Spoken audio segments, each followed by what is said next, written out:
Years ఈరోజు మనము అధ్యాపన శాస్త్రం బిఎడ్ గణిత శాస్త్ర బోధన ప్రసన శాస్త్రం 2 తెలుగు మరియు సంస్కృత అకాడమీ అంతరేశ్వర్ కండిది.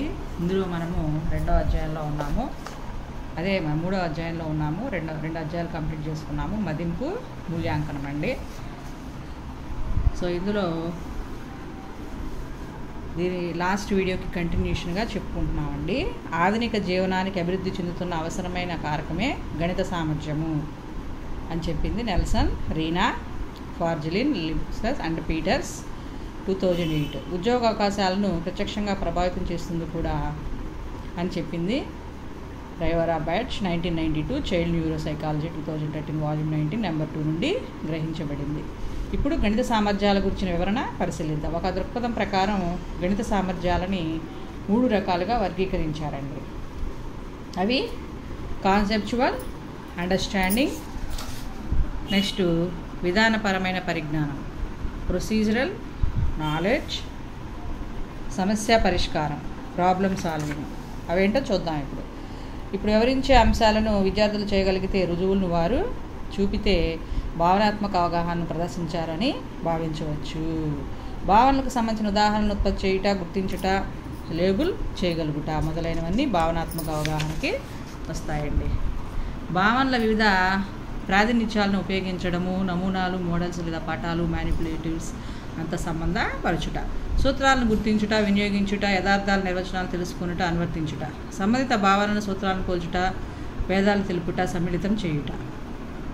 ఇవన్నీ భావనలకు ప్రాతినిధ్యం వహించుటకు గుర్తులు, చిహ్నాలు, పదాలు గుర్తించుట, వ్యాఖ్యానించుట, అన్వయించుట. భావనల నిర్వచనాలు, సంబంధాలు లేదా ప్రాతినిధ్యాల యొక్క జాగ్రత్తగా అనువర్తించే అమరికలు గల సందర్భాల్లో విద్యార్థి యొక్క తర్కించే సామర్థ్యాన్ని భావనాత్మక అవగాహన అనేది ప్రతిబింబిస్తుందండి.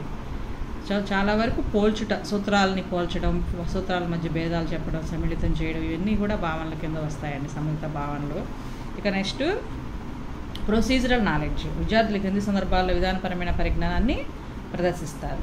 తగిన విధానాలు సరిగ్గా ఎంపిక చేసుకున్నప్పుడు, అన్వయించినప్పుడు, మూర్త నమూనా లేదా చిహ్నాలతో కూడిన పద్ధతులను ఉపయోగించడంలో ఒక విధానం సరైనదని సమర్థించడం లేదా ధృవీకరించినప్పుడు. నెక్స్ట్ లేదా సమస్య సందర్భాల్లో అంతర్లీనంగా ఉండే కారకాలతో గ్రాఫ్లను, పట్టికలను నిర్మించడం, చదవడం, జ్యామితి నిర్మాణాన్ని అమలు చేయడం, రౌండింగ్ క్రమంలో ఉంచడం లాంటి సామర్థ్యాలని విధానపర పరిజ్ఞానం కలిగి ఉంటుంది. ఆర్డరింగ్ లాంటివి. ఒక అల్గారిథం ప్రక్రియని ఒక నిర్దిష్ట సమస్య పరిస్థితితో అనుసంధానం చేయడానికి, ఆ అల్గారిథం సరిగ్గా ఉపయోగించడానికి, దాని ఫలితాలను తెలియజెప్పడంలో విద్యార్థి యొక్క సామర్థ్యంలో విధానపర పరిజ్ఞానం అనేది ప్రతిబింబిస్తుంది.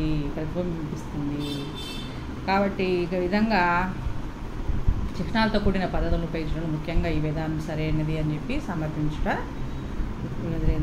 ధృవీకరించినప్పుడు ఉపయోగిస్తూ ఉంటాము. సమస్య పరిష్కారం, ప్రాబ్లమ్ సాల్వింగ్. సమస్య పరిష్కార విధానాన్ని విద్యార్థులు సమస్యలు గుర్తించి రూపొందించినప్పుడు, స్థిరత్వాన్ని నిర్ధారించినప్పుడు, వ్యూహాలు, దత్తాంశాలు, నమూనాలు ఉపయోగించినప్పుడు, విధానాలు ఉత్పత్తి చేయడం, పొడిగించడం, సవరించినప్పుడు, నూతన సందర్భాల్లో ఉపయోగించినప్పుడు, పరిష్కారాలు సహేతుక కరెక్ట్నెస్ను నిర్ణయించినప్పుడు, సమస్య పరిష్కార పరిస్థితుల్లో ఉపయోగిస్తూ ఉంటారు ఇవి. నెక్స్ట్ విద్యార్థులు ఏం చేస్తారు? భావనల, విధానాలు, వివేచన, సమాచార ప్రసార నైపుణ్యాలు లాంటి తమ గణిత జ్ఞానం అంతటినీ కూడా సమస్యలను పరిష్కరించుటకు సంధానించవలసి ఉంటుంది. నెక్స్ట్ ఇక గణిత సామర్థ్యాలను పరీక్షించుట అంటే 4 ఉపనికక్షలు కలిగిన ఒక నికషను ఉపయోగించుట జరిగింది. ఈ 4 ఉపనికక్షలలో వచ్చిన గణనల మొత్తాన్ని గణిత సామర్థ్య సూచిగా తీసుకున్నారు. అవేంటి? గణిత గుర్తులు, భావనలు, గణన చేయటం, నిత్య జీవితంలో గణితము, పద సమస్యలు. సో ఒకసారి చూద్దాము. గణిత గుర్తులు, చిహ్నాలు, పదాలు లేదా పద సముదాయానికి సంబంధించిన బహుళైచ్ఛిక ప్రశ్నలు ఈ ఉపనికక్షలో ఇవ్వబడ్డాయి. బహుళైచ్ఛిక ప్రశ్న అంటే మల్టిపుల్ చాయిస్ క్వశ్చన్స్ అండి. నెక్స్ట్ ఇంకా గణన చేయడంలో అయితే సులభం నుంచి క్లిష్టత, ఈజీ టు డిఫికల్ట్, వరుసలో సమస్యలని సాధించాలి.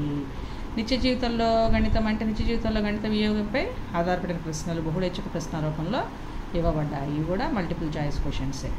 నెక్స్ట్ పద సమస్యలు. ఈ ఉపనికక్షలోని పద సమస్యలు సులభం నుంచి క్లిష్టత, ఇది కూడా సులభం నుంచి క్లిష్టత అనేది ఎక్కువగా ఈ సూత్రాన్ని అనుసరించే కూర్చోబడ్డాయి. విద్యార్థులు వీరిని సాధించాల్సి ఉంటుంది. ఈ విధంగా సామర్థ్యాన్ని పరీక్షించడం కోసం ఈ 4 ఉపనికక్షలను ఉపయోగించి క్వశ్చన్స్ ప్రిపేర్ చేస్తూ ఉంటారు, క్వశ్చన్ పేపర్స్. సో ఈ విధంగా ఈ టాపిక్ వరకు అయిపోయిందండి. నెక్స్ట్ వీడియోలో టెస్ట్ ఆఫ్ అదే కొన్ని అందుబాటులో ఉన్న కొన్ని గణిత సామర్థ్య పరీక్షల గురించి తెలుసుకుందాము, చెప్పుకుందాము. Thank you.